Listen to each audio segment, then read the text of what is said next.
Friend, acute renal failure. তো এই acute renal ফেলিওরের কারণ কি, এটি কি এবং লক্ষণ কি কি থাকে এবং এর চিকিৎসায় বা কী কী, আজকে সে বিষয়ে আলোচনা করব। চ্যানেলে যদি নতুন, চ্যানেল সাবস্ক্রাইব করবেন। চলুন শুরু করা যাক। আমাদের দেহের গুরুত্বপূর্ণ অঙ্গ প্রত্যঙ্গগুলির মধ্যে অন্যতম হচ্ছে বৃক্ক বা কিডনি, যার মূল কাজ শরীর থেকে বর্জ্য পদার্থ বাইরে নির্গত করা এবং ইলেকট্রোলাইট ফ্লুইডের ভারসাম্য বজায় রাখা। বিভিন্ন ধরনের ইনফেকশন যেমন ম্যালেরিয়া, ডেঙ্গু, সাপে কাটা, গ্যাস্ট্রিক প্রবলেম, বমি ভাব ইত্যাদিতে কিডনি খারাপ হয়ে যেতে থাকে। কিডনি সংক্রান্ত সমস্যাগুলির মধ্যে অন্যতম হচ্ছে অ্যাকিউট কিডনি ইনজুরি। সঠিক সময়ে চিকিৎসা করালে রোগীর রোগ নিরাময় সম্ভব এবং কিডনি পুরোপুরি কার্যক্ষমতায় ফিরে আসে। মনে রাখবেন, অ্যাকিউট রেনাল ফেলিওর যদি সঠিক সময়ে চিকিৎসা না করান তাহলে রোগীকে সারা জীবন ডায়ালিসিসে থাকতে হবে। যত তাড়াতাড়ি এর চিকিৎসা করা যায় তত তাড়াতাড়ি রোগ নিরাময় সম্ভব। এবারে অ্যাকিউট রেনাল ফেলিওর ঠিক কী? মানবদেহে ক্রনিক যে কোনো রোগের কারণবশত কিডনি খারাপ হয়ে গেলে শরীরে অতিরিক্ত ফ্লুইড জমে গিয়ে ইলেকট্রোলাইটের ভারসাম্য বিঘ্নিত হয় এবং রেনাল ফাংশনের আকস্মিক কর্মক্ষমতা হ্রাস পায়। এই ঘটনাকে বলা হয় অ্যাকিউট রেনাল ফেলিওর। এছাড়াও অনেক ক্ষেত্রে কিডনি খারাপ হয়ে যায় এবং রোগীর শারীরিক অবস্থার অবনতি ঘটে এবং মৃত্যুর সম্ভাবনা বেশি থাকে। অ্যাকিউট রেনাল ফেলিওর কত ধরনের হয়? অ্যাকিউট রেনাল ফেলিওর 3 ধরনের হয়।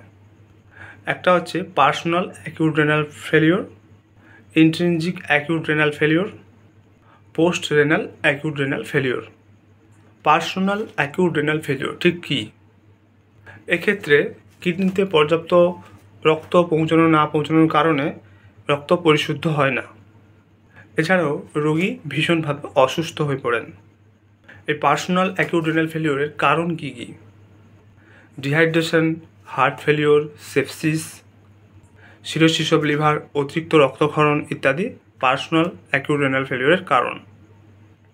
ইন্ট্রিনজিক অ্যাকিউট রেনাল ফেলিওর, এক্ষেত্রে একসঙ্গে দুটি কিডনি ভীষণভাবে ক্ষতিগ্রস্ত হয়। সাধারণত অ্যাকিউট রেনাল ফেলিওরের 40% হয় ইন্ট্রিনজিক অ্যাকিউট রেনাল ফেলিওরের কারণে। এই ইন্ট্রিনজিক অ্যাকিউট রেনাল ফেলিওরের কারণ কী কী? Renal artery obstruction, renal vein obstruction, ischaemia ইত্যাদি হচ্ছে ইন্ট্রিনজিক অ্যাকিউট রেনাল ফেলিওরের কারণ। এবার হচ্ছে post renal acute renal failure. এক্ষেত্রে দুটি কিডনি এবং দুটি ইউরেটার থেকে যে প্রস্রাব নির্গত হয় সেখানে অবস্ট্রাকশনের কারণে পর্যাপ্ত পরিমাণে শরীরের বাইরে নির্গত হয় না। তো সেক্ষেত্রে সেই কিডনি ফেলিওরকে বলা হয় post renal acute renal failure.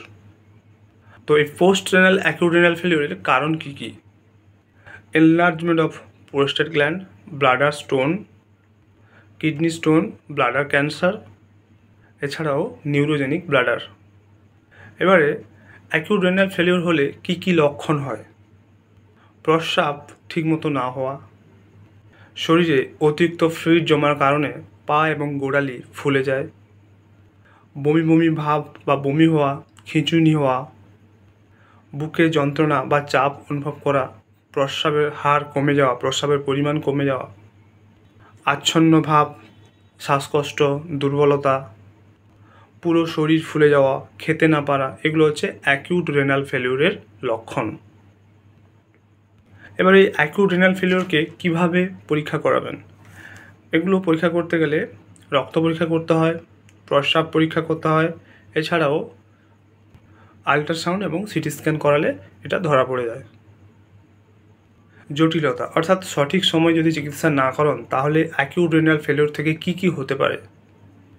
চিরদিনের জন্য কিডনি ড্যামেজ হয়ে যাওয়া, ফুসফুসে এবং সারা শরীরে অতিরিক্ত ফ্লুইড জমে যাওয়া, রক্তে পটাশিয়ামের মাত্রা বৃদ্ধি পায়, তার জন্য হার্টের সমস্যা দেখা দিতে পারে, এমনকি মৃত্যু পর্যন্ত হতে পারে।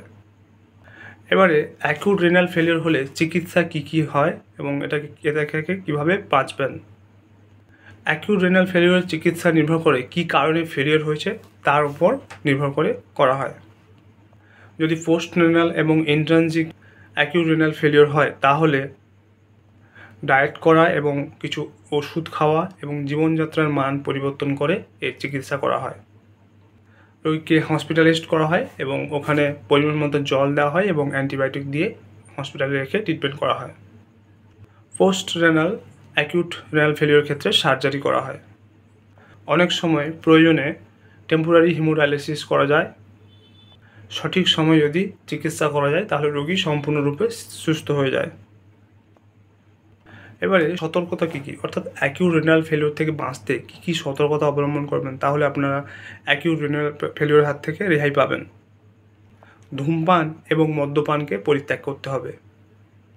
সুষম খাবার খাওয়া এবং যাতে ইনফেকশন না হয় তাই জন্য দুর্গন্ধযুক্ত খাবার না খাওয়া। ডায়াবেটিস, প্রেশার এবং কোলেস্টেরলকে নিয়ন্ত্রণে রাখা। নির্দিষ্ট সময় অন্তর ইউরিয়া এবং ক্রিয়েটিনের মান নির্ণয় করা। লো পটাশিয়াম এবং ফসফরাসযুক্ত খাবার খাওয়া। ম্যালেরিয়া, ডেঙ্গু প্রভৃতি হলে বিশেষ সতর্কতা অবলম্বন করতে হবে। পুরুষদের ইউরিনারি ট্র্যাক্ট ইনফেকশন হলে বিশেষ সতর্কতা এবং মহিলাদের এই সমস্যা দীর্ঘদিন হলে চিকিৎসকের পরামর্শ নেওয়া উচিত। চিকিৎসকের পরামর্শ ছাড়া পেন কিলার না খাওয়া। আপনার বংশে যদি কিডনি ডিজিজের হিস্ট্রি থাকে বা কারো যদি হয়ে থাকে তাহলে নির্দিষ্ট সময় অন্তর কিডনির পরীক্ষা করা। Sodium, potassium, phosphate, calcium level নিয়ন্ত্রণে রাখা। হার্টের সমস্যা এবং ক্রনিক লিভার ডিজিজ থাকলে বিশেষ সতর্কতা অবলম্বন করতে হবে। তো আজকে জানলেন যে অ্যাকিউট রেনাল ফেলিওর কী, কয় প্রকার হয় এবং এর লক্ষণ কী কী, কী কী কারণে হয় এবং এর চিকিৎসা কীভাবে করাবেন এবং এর থেকে বাঁচতে কী কী পদ্ধতি অবলম্বন করবেন, অর্থাৎ সতর্কতা কী কী অবলম্বন করবেন, আজকে এগুলো জানলেন। তো যাদের যাদের এই সমস্ত সমস্যা রয়েছে, এই সমস্ত লক্ষণ রয়েছে, অবশ্যই দ্রুত চিকিৎসকের পরামর্শ নিন। তো আজকের ভিডিও এই পর্যন্ত। চ্যানেল যদি নতুন চ্যানেল সাবস্ক্রাইব করবেন, ভিডিওটাকে লাইক করবেন। Thank you for watching.